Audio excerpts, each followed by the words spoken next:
Hey everybody, Brian again. Thanks for watching. Hope everybody's enjoying the videos I've done so far. I haven't come up with a name for my channel yet. If anybody has any good ideas, you should let me know. My name's Brian. My last name's Thorpe. Something that can be related to that or something clever, but I'm not very clever. But anyway, today I'm making a video. We're going to go through my Michael Jordan collection. I have a lot of them, as you can see from what's on the screen right now.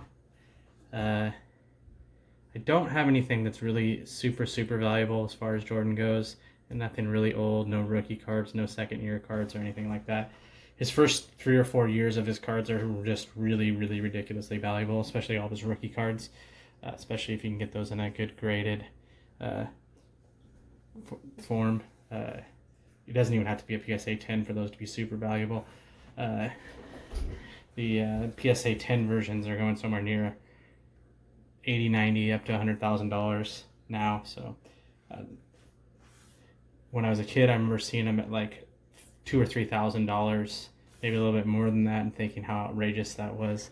How anybody could pay that much for a sports card. Now it seems like a heck of a deal if you would have spent $20,000 or $30,000 on getting Jordan cards that were in great shape. You can have a huge return on your investment, but obviously hindsight's 20/20. All right, here we go. I got a little bit of a surprise at the end too. That's not just Jordan cards, stuff that I recently picked up. That's a pretty cool collection, kind of, especially for people that are around my age, that were, kids around 1992. All right, so this is the one I had, the hit from 93, 94 Upper Deck. SE, the special edition. This is his retirement card. It has him in the back with the baseball card. I did the video yesterday, or a couple days ago, of that box break that I did. It shows me hitting this card. I apologize for that video ended abruptly. Apparently I didn't realize it, but my video was split into 2 videos, and I didn't feel like editing the last part of the video on it. It wasn't anything that needed to really be added. The main point of the video was showing this card getting in there. This is the main hit of that box. So this is I looked up some comps on this. It's about a $300 or $400 card in PSA 10. One thing you got to look at with these is what the cards are actually selling for Michael Jordan's versus what people are listing them for. A lot of people are listing them for ridiculous amounts. But yeah. All right, I just picked this one up. This is a 90 hoops. I think I got this for $1. This is one I remember having as a kid. This is a card that, like, I can't find some of my cards, and I think this is one of them that's in that mix of cards I remember having as a kid, but can't find. But this is like the edge of when the cards are starting to get really valuable. This in a PSA 10 is a couple $100. Some 92 Skybox. A couple of those. I didn't film it, but I bought a box of these recently, and Series 2 Skybox 92, and so these are some of these aren't actually technically Jordan cards. Series 2 has 3 or 4 different Jordans in it, maybe 5 different Jordans in it. The first series kind of has one of the most iconic Jordan cards of him dunking with his tongue out, and that one is pretty valuable in a PSA 10. That unfortunately it doesn't come in the Series 2. The reason I bought the Series 2 set boxes, I'll show you at the end of the last thing I'm going to go through in the video. I'll show you that.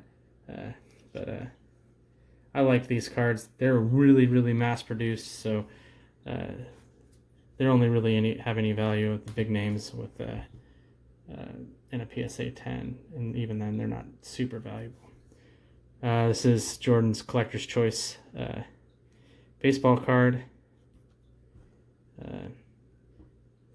After his retirement, he went and played baseball for a year. So This card's off center. That has a decent value to it, a couple $100 in a PSA 10. But and this is 93-94 Fleer. I also bought. I have about 4 of these, and one of the things I've recently been doing is Facebook Marketplace. I found a guy that had a bunch of old basketball sets from the 90s that he was selling. So I think I bought 3 of those from him. 3 of those sets from him. I just picked the Jordans out. They have the Jordans in them. They're all in really, really good condition. So you can find good deals on Facebook Marketplace. You just got to be picky about them. There's deals on there. There's people that post stuff that's not a good deal. But there's also good deals on there.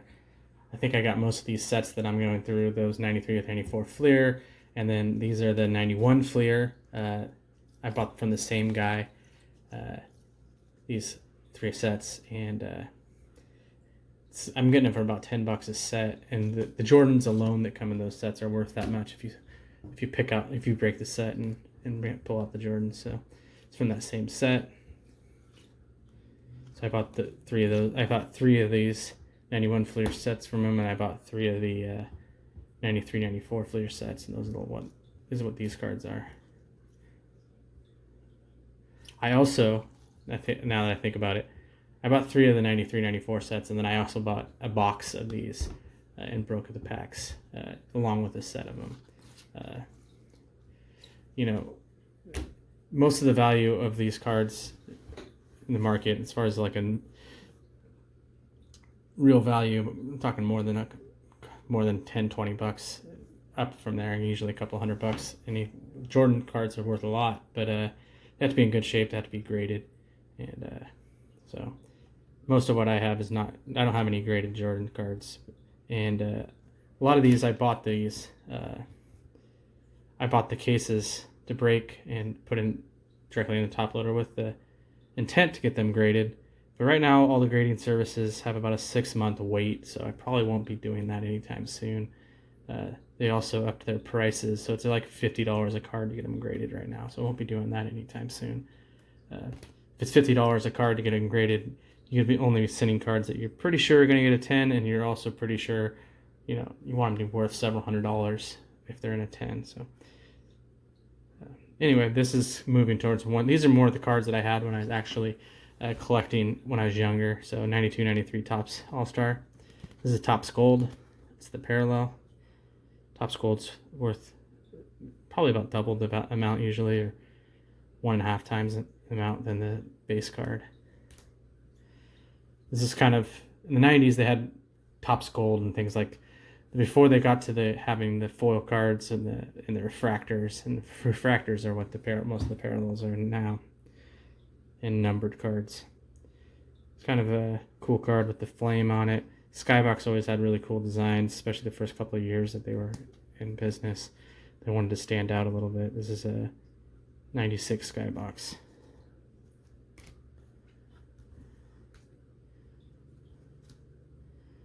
'92 Upper Deck, or 91 Upper Deck, 91-92 Upper Deck, All-Star card. I had this set, and I broke the set and got this card out of it. If factory set in boxes, a lot of times the cards can be in pretty good condition if boxes haven't been handled very much. If they have been handled, a lot of times the cards will slide around in the box a little bit and get dinged up, but most of mine have been sitting in a box in storage for the last 20 plus years, and so they're in pretty good shape. Collector's Choice artist, the art cards, I kind of refer to them as the painting that they put on a card. I think it's really cool. Some of the cards I like to collect, they usually aren't very valuable, but 92 Upper Deck All-Star card. It's a checklist. This is the Magic versus Jordan from the 91 Upper Deck. 91 Upper Deck All-Star card. Most of the sets in the 90s have like 3 or 4 different Jordan cards in them. And 92-93 Fleer. That's price. I paid less than that for this. I think I paid $1 for this. I've been picking up some of these from the local card shop in their Facebook page, Thread Sales. They'll put cards up there, and so you get to see what their price they have listed for and give them an offer. And they usually take, if it's listed for $3, you usually get it for $1. So most of these I got for $1, which is nice. I mean, one thing with all of these cards is they're all in pretty good shape. Some of them would probably get 9s. Some of them would probably get 10s if I send them off to PFSA. Some of them would probably get 8s, but I'm not sending them off to get graded at this moment. But one thing, holding on to them, I can hold on to all of these. If I bought them for $1, they're going to go up in net value. Oof. I didn't realize how off-centered this card is when I bought it. It is really bad. But it's a 92-93 Upper Deck. One thing about, Jordan, there's a lot of debate right now about whether Jordan or LeBron is the greatest. I personally just like to enjoy both their greatness. One of the All-Star Game cards that has all. This is a kind of everybody on this page and on this card is in the Hall of Fame. Michael Jordan, Joe Dumars, Patrick Ewing, Hakeem Olajuwon, and Charles Barkley. Pretty cool card. And then another, just the All-Star. Trying to look who else is in there. It looks like Barkley and Magic Johnson and Chris Mullin. Another one, 91, 90, that early 90s, late 80s, early 90s time through the mid 90s. Just a lot of great players. Jordan, Barkley, Stockton, Malone, Bird towards the end of his career, Magic Johnson towards the end of his career. It was a good time. All right. So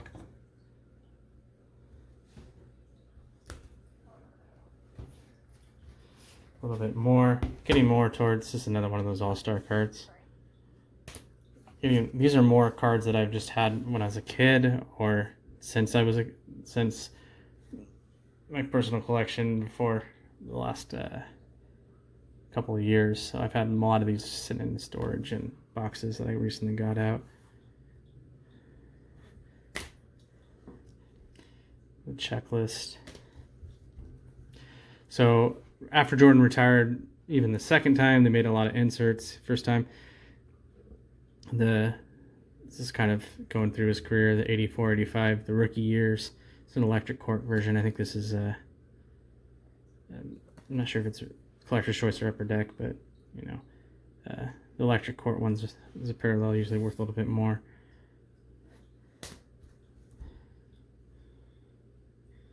Upper Deck MVP. It's kind of a foil card. Another one of those kind of insert type sets that kind of went through his career. A lot of Upper Deck brand, several different Upper Deck sets that released around this time, and they all kind of had the Jordan inserts with going through his career. So I got a decent amount of those in here. NBA Hoops Earthshakers, Michael Jordan.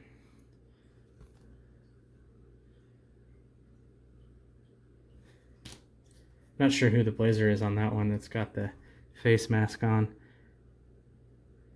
Maybe Aaron McKee.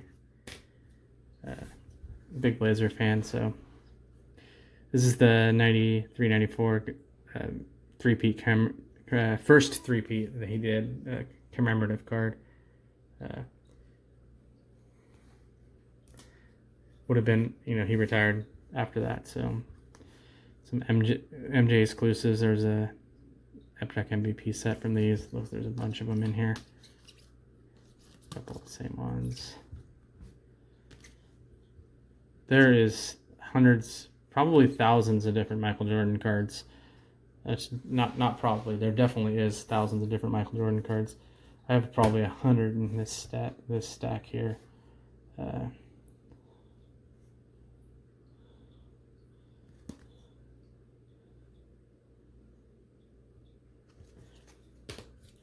So one thing with the Jordan cards, I was a Blazer fan growing up, and so I loved Clyde Drexler, and it was hard watching the Bulls beat them in the finals, and then Jordan, and then Clyde Drexler got traded to the Rockets, and I was always the begrudging, like, I like Drexler, so I couldn't be a Jordan fan, at least when I was a little kid. That's your little kid logic, but it wasn't until a little bit later that I really became a Jordan fan.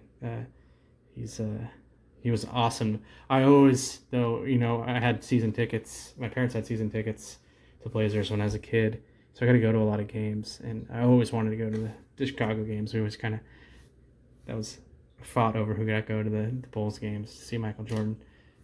I think I've seen him 3 or 4 times when I was a kid. This is a 70 wins commemorative record breaker. That's Pippen and Rodman and Jordan. Definitely the best team of all time to win a championship. Their 70 wins in a season got broken by the Warriors, but the Warriors didn't win the championship that year. They got beat by LeBron. So this is the in-your-face slam dunk champion, 92, 93 Upper Deck. There is an Air version of this card. This is not the Air version. The Air version of this card is worth a lot of money in a PSA 10. It's one of his most valuable 90s cards, at least. This is a pretty cool card anyway, with the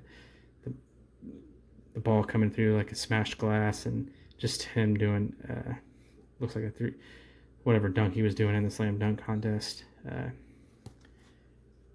One of the Air card says that he won his first title in 19. It says it's really small, but they corrected it, so the Air card says that it was 1985 that he won his first one, which was 1987. But he won the championship. One of the best dunkers of all time. Topps 80 Club, commemorating his triple doubles. Looks like he had 4 triple doubles in 92-93 season. It was a little bit harder to get a triple double back then, is all I'll really say, versus today's style of play. But there are a lot of guys that seem to chase stats. Drexler versus Jordan. I really loved this card as a kid. A huge Drexler fan. They were big rivals. There was a couple of years there where Drexler kind of challenged Jordan briefly as the best player in the NBA, but that wasn't really sustained. No, Jordan was, at least in my mind as a kid, I thought he was close to as good as Jordan, but it's not really. Drexler is a top 50 player of all time, but Jordan is top 3, if not number 1. 93 playoffs highlights card when he scored 54 against the Knicks in Madison Square Garden. The Knicks were kind of Jordan's whipping boy in the playoffs, along with the Cavs and Mark Price and Craig Ehlo back in the day. I remember watching them in the playoffs as a kid all the time, and just remembering how I always kind of felt bad for all the teams that he just kicked their butts every year. The then and now card. Upper Deck. This is always actually one of my favorite cards when I was a kid. Remember, it's a 63-point game. This is one of the insert sets that he had. Basketball Heroes, Michael Jordan. 63 was his highest scoring game of his career. It's a 94 Upper Deck. Another one of those insert sets, Air of Greatness, Upper Deck. I think he pretty much had one every year for a while there. One thing I don't have, and I don't think I have it anywhere, and I probably need to add to my collections, I don't think I have any Michael Jordan Wizards card. That was during the time where I didn't really collect cards very much at all, especially not basketball. I think when he was on the Wizards would have been when I was just out of high school and college, or I can't remember, or would have been in high school when I probably trying to remember what years he was on the Wizards, like 99 through 2002, so probably when I was in high school or college. Just didn't collect cards back then. Season scoring leader from 93-94 Upper Deck. Upper Deck Ionics. I think this is, another one, Ionics, another one of those subsets that was just Jordan's after he retired. This is a really cool card. I like the design of it. It's kind of got the spiral, the foil, and a reflective, higher power 23 Upper Deck Encore.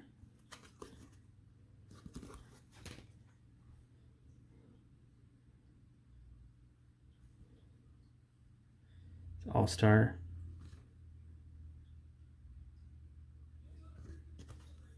Just another one of those subs. First team, Upper Deck. All Upper Deck team. I'm trying to read what this says. I have all Upper Deck team, first team. It was probably a set that insert set that went through all the Upper Deck's all-time team.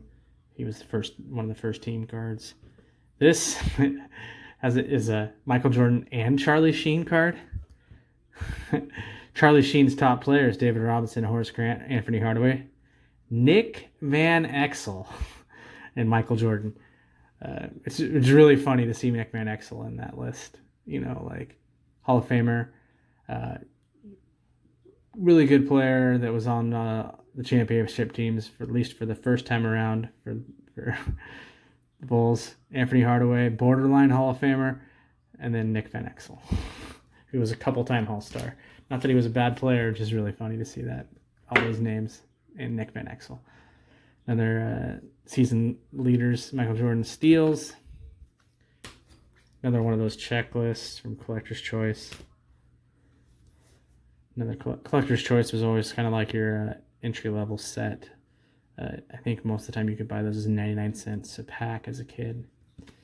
So not very much value in most of the Collector's Choice stuff, and I have a bunch of it.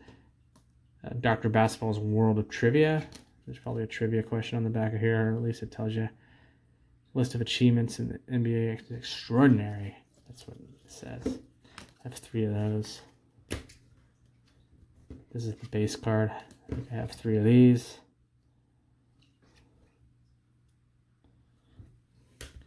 And this is unfortunate how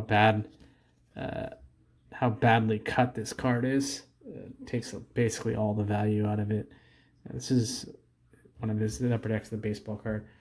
There is a couple pretty valuable Upper Deck baseball versions of Michael Jordan's rookie cards. This would have been a Collector's Choice version and of basketball with him on baseball, but it's in really, really bad shape with the cut. You get that. Even today's cards, you still get miscut cards. So you buy something and it's loses most of its value even out of the box. I actually saw a break today of Bowman Chrome. And there was a Jason Dominguez, who's the big name out of that. He's the big prospect for the Yankees. And his cards are going for big money. And the card was just absolutely miscut, so it takes all the value out of it. Jamboree card. I think this is some sort of parallel set, the refractor, or just maybe it's just an insert set. And then an NBA Legends. This is kind of a cool card. It has like the grippy basketball texture on the side.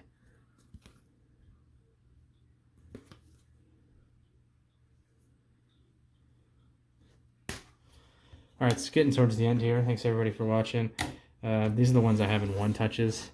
The one touch ones are either ones that I did a set break or box break. I think I broke a box of this Top Stadium Club. And so Series 2 Top Stadium Club 92, 93 or 93, 94. And so I got 3 of these. Straight into the one touch. These I would have loved these as a kid. Basically, it's just a hard case holder that has a magnet on top, so you can open it really easy with that, and it magnets shut. I'm sure people, if you're watching this video, you probably know what a one touch is. Some of my family that might be watching this video probably doesn't know what a one touch is. The main reason I'm going over it. But when I do a break of cards, I'll keep one touches handy. So any really valuable cards that are potentially really valuable. The point of the one touch is you can put it straight from the pack into this hard case and keep it really protected in the best shape possible, mostly for going to get cards graded. 90 Fleer, I got these two. I bought 2 sets of this from the same guy I was talking about earlier. These are in pretty good shape. The centering's off a little bit on this one from left to right, but this one is really nicely centered. The corners are immaculately sharp. The surface of it's really good. It's not faded at all, which is nice because the guy had built these sets, and he broke cases a long time ago and put them all into boxes of complete sets and had them in storage for years and years. And so fortunate to get one that's this is one when the grading companies are a little more caught up, like to send off to get graded because it could be at least a 9, maybe a 10. And that card's worth $400 or $500, if not a little bit more, in a PSA 10. This is 92, 93 upper deck, or 91, 92 upper deck.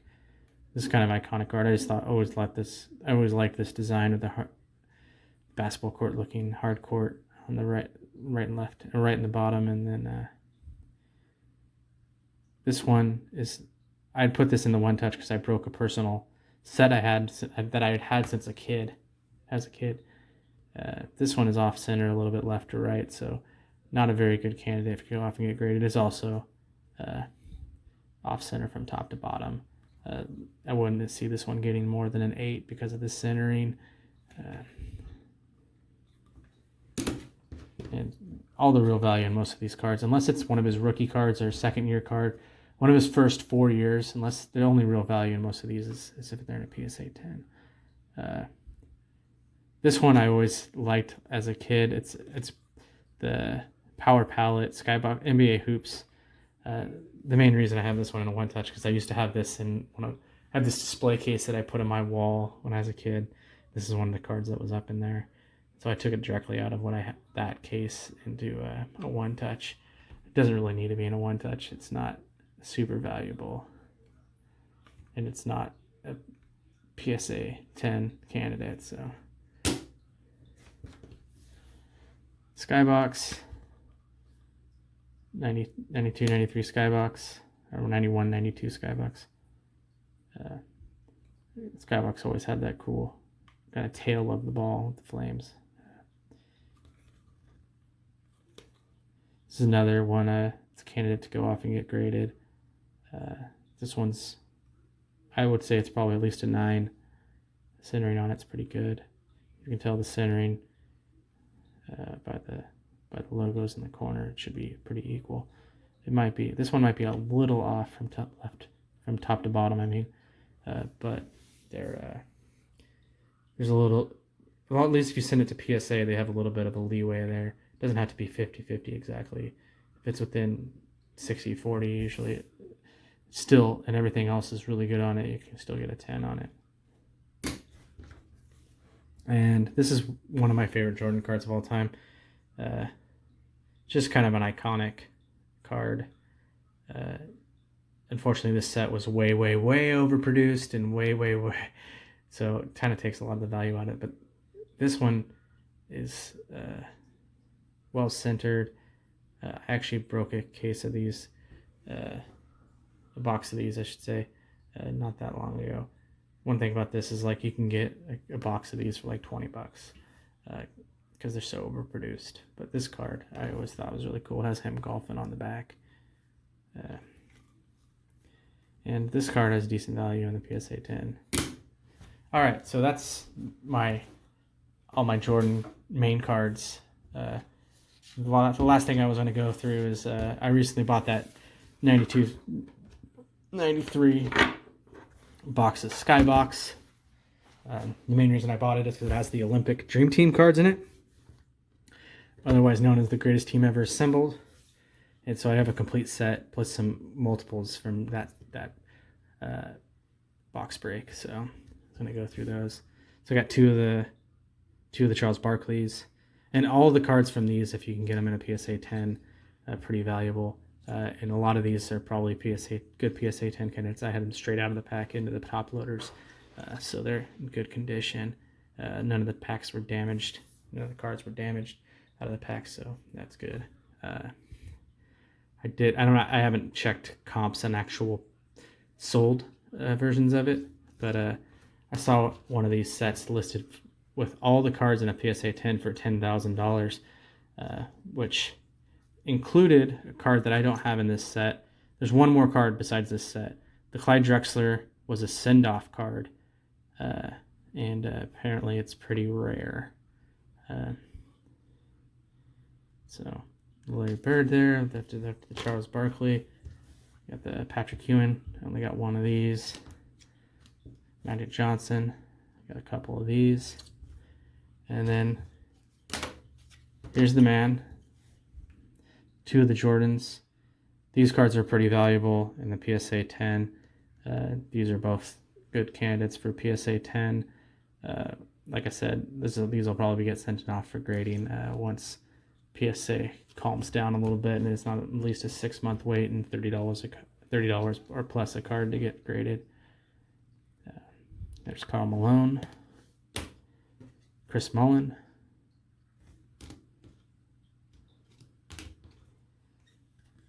Jordan's sidekick, Scottie Pippen. He came to the Blazers and he had a pretty decent. He played pretty decent for his 3 or 4 seasons that he was on the Blazers after he left the Rockets, after he left the Bulls.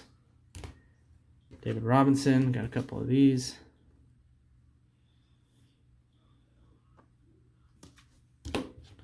John Stockton, kind of an awkward pose he's got there.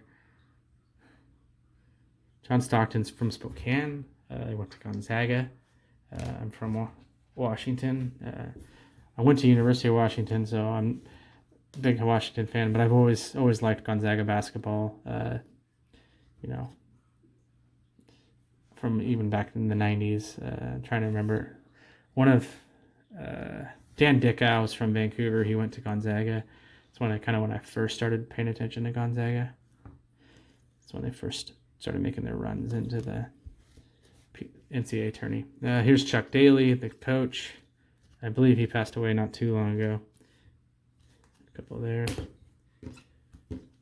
Probably the forgotten coach on the team, for the Dream Team, PJ Carlesimo. He was a former Blazers coach.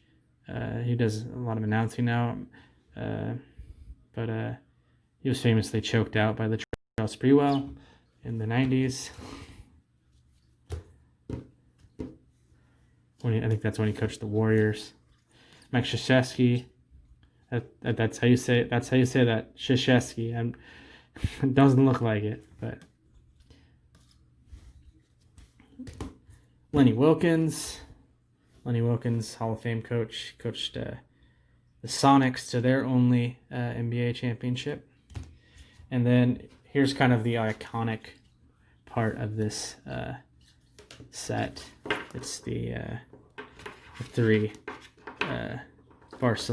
cards that spell out Barcelona 92. Has most of the team there. It's Mullen, Barkley, David Robinson, Michael Jordan, John Stockton, Karl Malone, Magic Johnson, Patrick Ewing, Larry Bird, and Scottie Pippen. Notice that there's no. This is like the original.